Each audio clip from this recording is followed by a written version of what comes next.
Good morning, folks. Hope everybody's doing great.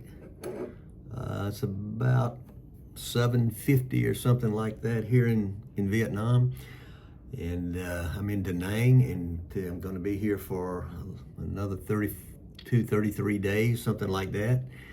The group that I'm with, actually last night was our final dinner, and people are going different ways today. Some of us are staying here longer. Everything's different. But today I'm going to talk about why recovery matters more than ever, especially for us men over 50. And got some pretty good points I'm going to bring up here. Recovery is so important to us. It's actually almost more important than doing the workouts themselves. But you know, everybody talks about working hard in the gym. We always talk about that. I talk about that, working hard at home or whatever you're doing, getting in good hard workouts. But there's another side of that equation, and it's recovery, and we don't talk about it near enough. And I'm going to take a little deep dive into recovery today for us. And you're over 50, recovery is not optional anymore. It's basically like a secret weapon, to be honest with you. It recovers more. It matters more when you age. One of the reasons is because when we're younger, we skip recovery. We don't think about it. We just go, doing things. But it matters more as we age because of our joints, different, we get sore easier. We have a lot of issues. It matters more. Overtraining, I'm going to talk about that. Overtraining can stall your progress. I know all about that. I've done that many times in my life. But I'm going to talk about some simple recovery habits that work. Mike Norris from Mike Norris Fit help men over 50 lose weight, get fit, live a healthier lifestyle, especially for this last third of our lives. So why recovery is critical when you're over 50. Your body just flat out doesn't bounce back like it used to, guys. It doesn't bounce back. You need rest and recovery. There's two different things. It's not the same thing. Rest and recovery are two different things. Recovery basically equals results. Recovery is when your muscles rest, when your muscles grow, your hormones balance out, and it helps with injury prevention when we do recovery the right way. It also helps injuries heal up when we do recovery the right way. And if you ignore recovery, you fatigue, you're tired all the time, you get burnout, you get plateaus where you're just stuck and you can't seem to lose any more weight, or you just can't get leaner, or whatever it is. There's ways to combat that, and most of us just don't do it. We push through. We try to do more. That's not the way you break a plateau. You do things differently, and maybe you ease off, maybe you take a couple days off, but I'll talk more about that. I've got a lot about that in different videos. But most men over 50 who work out a lot are doing too much. I'm in this category, recovering too little. I'm definitely in this category. That applies to people. Of course, that doesn't apply to people not doing anything yet. If you're not doing anything yet, you're not doing any kind of resistance training, strength training, if you're doing nothing, it doesn't apply to you. So there's 5 keys to recovery. Number 1 is sleep. I think you know that. It's your number 1 tool for repairing your body and growth. Sleep. You got to aim for 7 to 8 hours of sleep a night. I know it's tough for me to get that sometimes, but a great thing is if you can get a nap in the afternoon, 30 minutes, an hour, or whatever, that's great for you if you're able to do that. Of course, tips, blackout curtains. You leave your cell phone, turn it off an hour before you go to bed. I started to pick it up, I'm videoing with it. That wouldn't have been very smart. What I'm finding is work for me to get to sleep, and I've tried 5 or 6 things the last 10, 15 years. Magnesium is working, guys. Magnesium seems to be working. And you want a consistent time you go to sleep and a consistent time you wake up.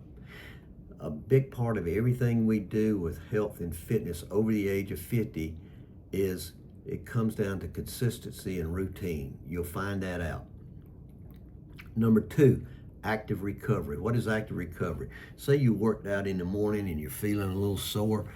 In the afternoon, you could do some stretching. You can do a nice gentle walk, you know, or around your neighborhood or wherever you walk, just doing a nice little walk, some light mobility work, whatever it is, you're just doing light work, something maybe 15 to 30 minutes. It helps your circulation and speeds up recovery, especially when you go for a little walk. I read a great article on walking and circulation probably 2 weeks ago, and I'm going to make a video just on that because they really hit on some things I didn't think about, how walking really helps your circulation, keeps your blood flowing through your body and with your digestion. Doing nothing is not always the best move, especially if you're really sore and you just lay around for days, you stay soreness lingers on for a couple days. You need to do some active recovery, some stretching, a little walking. Gentle walking is one of the best things you can do. Number 3, nutrition for recovery. Nutrition for recovery is not a whole lot different than a good, healthy nutrition, but you need protein. Your big meal after you work out, you need good protein. Get in plenty of protein. We need protein all day long, but that meal after your workout should be really protein heavy. We need healthy fats, and we need a lot of water. A lot of water. In the environment I'm in right now, you need even more water. But believe me, we're all dehydrated. You go to bed at night, you wake up, you're dehydrated in the morning automatically. Okay, some things: collagen, creatine, omega-3s. Of course, I already mentioned protein. Those are kind of your big 4. I'm on my second cup of coffee this morning, and in my coffee, I brought my stuff with me that I put in my coffee. I brought my collagen peptides with me. I brought my creatine with me, and one other thing I put in is MCT oil. It's not on here because it's not one of the big 4, but I take it for a specific reason. I found a health store yesterday, so I'm gonna go visit it here in a few days. But collagen, creatine, omega-3s are great for recuperation, for recovery. Your post-workout meal I just talked about is very important. You know, it's best actually if you are doing resistance training to eat within about a 2-hour window, get that protein in your body within a 2-hour window. That's why I generally have a protein shake right after I work out to get some protein in my body. Number 4, rest days that actually help you. Just taking days off,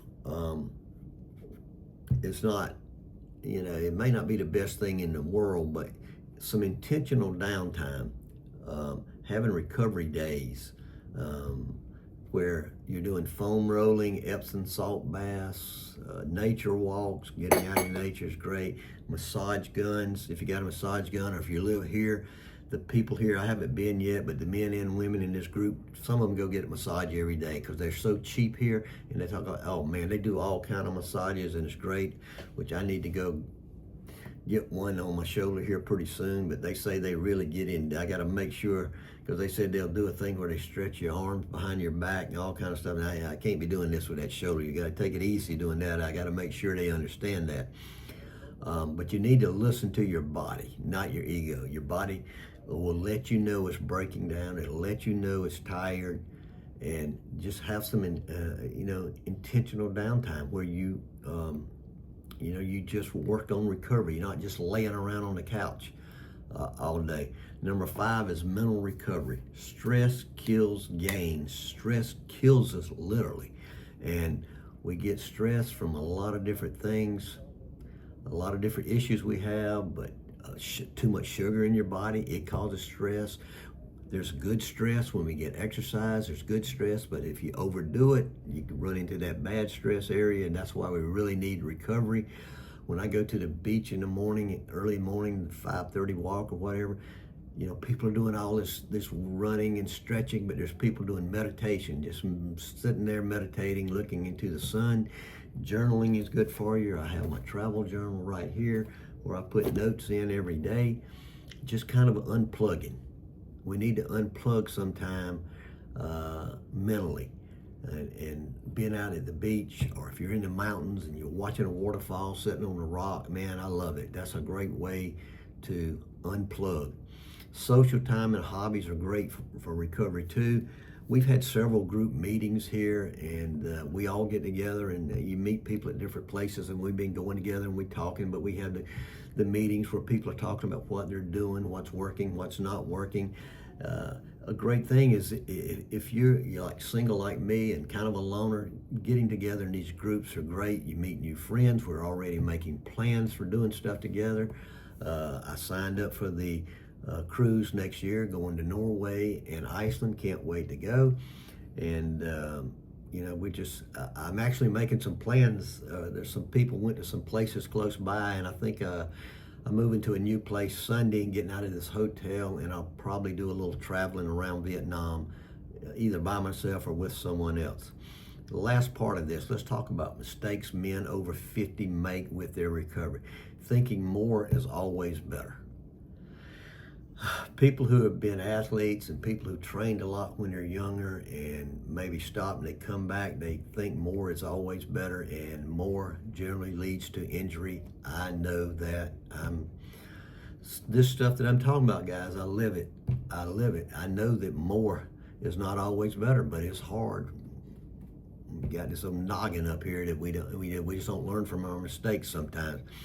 Bragging about no days off. You hear it all the time. Oh, I don't take no day. And me, and I talk about, hey, I'm in the gym 5-6 days a week working. I'm not always lifting all 6 days, but I'm in the gym. But, we need days off. But one of the reasons is because I have times when I travel, like when I go see my kids and grandkids, I may not do anything for a week or 2 weeks. And I've talked about that in video. So I get a lot of downtime. No lifting for a week. It's good for your body. You come back refreshed. Ignoring pain and pushing through fatigue.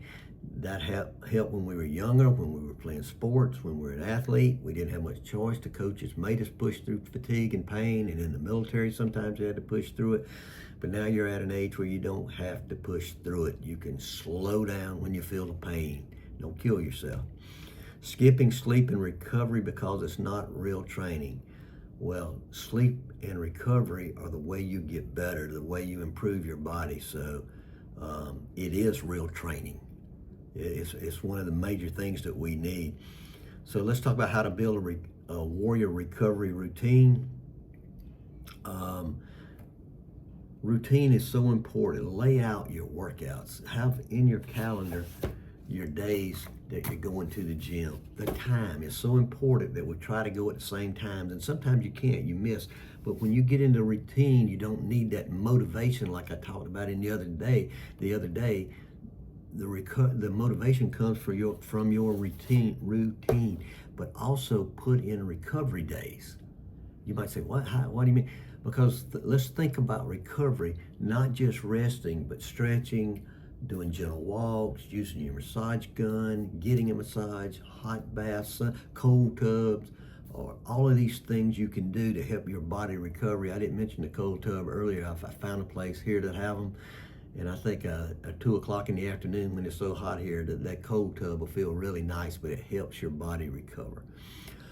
Keep it simple. Keep everything simple. That's my whole life.